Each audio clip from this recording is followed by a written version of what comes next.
Hello बच्चों, मैं हूँ मीनू चौहान और आज हम लोग हिंदी वसंत भाग 1 के अंतर्गत अपना दूसरा अध्याय बचपन, जिसे श्री कृष्णा मति कृष्णा शोभती ने लिखा है। तो बचपन एक संस्मरण है जिसमें लेखिका ने अपने बचपन की बीती यादों का चित्रण किया है। तो देखते हैं कि इसमें लेखिका ने किन किन यादों को अपने बताया है। बचपन संस्मरण में लेखिका कृष्णा शोभिती जी के बचपन के दिनों का वर्णन किया गया है। वे अपने आप को पाठ के प्रारंभ में बुजुर्ग मानती हैं। वे इतनी बड़ी हैं कि वे बच्चों की दादी या नानी भी हो सकती हैं, बड़ी मौसी या बुआ भी। परिवार में उन्हें सब जीजी कह के पुकारते हैं। वे बड़ी सियानी लगती हैं क्योंकि वे पिछली शताब्दी में पैदा हुई थी। तब के और अब के पहनावे में काफ़ी बदलाव आ चुका है। तब वे नीला, जामुनी, ग्रे, काला, चॉकलेटी आदि रंग बिरंगे कपड़े पहनती थी। लेखिका को बचपन में फ्रॉक की बहुत सारी यादें ताज़ा हैं। उन दिनों फ्रॉक के ऊपर जेब में रुमाल और बालों में लहराते हुए रंग बिरंगे रिबन का प्रचलन था। उन्हें ट्यूनिक भी पसंद था। उन्हें बचपन में अपने मोजे खुद धोने पड़ते थे। उन्हें नौकरों से नहीं धुलवाया जा सकता था। बचपन में हर इतवार को अपने मोजे धोने के बाद जूतों को पॉलिश करनी होती थी। तब के जूते आरामदायक नहीं थे। उन्हें पहनने के बाद पैरों में छाले निकल आते थे। यही कारण है कि जब वे लंबी सैर को निकलते तो अपने पास रुई जरूर रखते थे। हर शनिवार को उन्हें ऑलिव ऑयल या कैस्टर ऑयल पिलाया जाता था।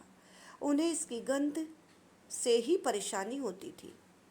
उन्हें यदि कैस्टर ऑयल ना भी पिलाया जाता तब भी उनकी सेहत पर कोई बड़ा प्रभाव न पड़ता, लेकिन उन्हें तब भी पिलाया जाता था। लेखिका कहती हैं कि पाठकों और उन्हें बचपन के बीच समय की दूरियां बहुत बढ़ गई हैं। यहाँ तक कि बचपन की रुचिकर चीज़ें भी बदल गई हैं। उन दिनों रेडियो और टेलीविज़न नहीं थे।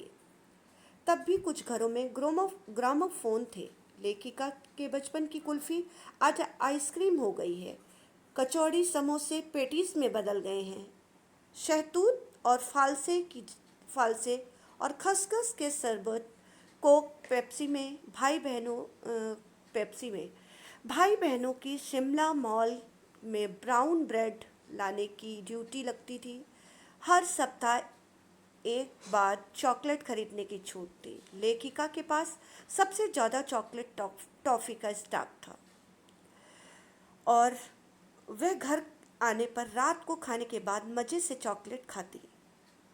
शिमला के काफल चेस्टनट बड़े मज़ेदार थे। चनाजोर गरम और अनारदाने का चूर्ण बच्चों को बहुत आनंददायी लगता।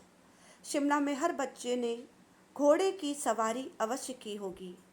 उनके इलाके की चर्च की घंटियाँ दूर दूर तक बजती थीं। एक दुकान में शिमला कालका ट्रेन का मॉडल रखा हुआ था।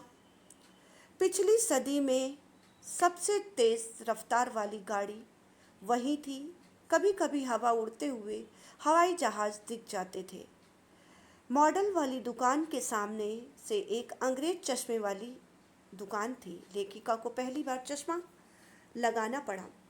डॉक्टर साहिबा ने आश्वासन दिया था कि चश्मा कुछ समय बाद उतर जाएगा, लेकिन चश्मा आजीवन बना रहा। चश्मा देखकर चचेरे भाई मजाक बनाया करते थे कि वह लंगूर लग रही है। वह कमरे में आई और छोटे भाई का टोपा लगाकर आईने के सामने देखने लगी। उन्हें यह बात मजाकिया लगी, लेकिन आज लेखिका के पास बहुत सारी टोपियाँ का स्टॉक है। उन्हें हिमाचली टोपियाँ बहुत पसंद हैं।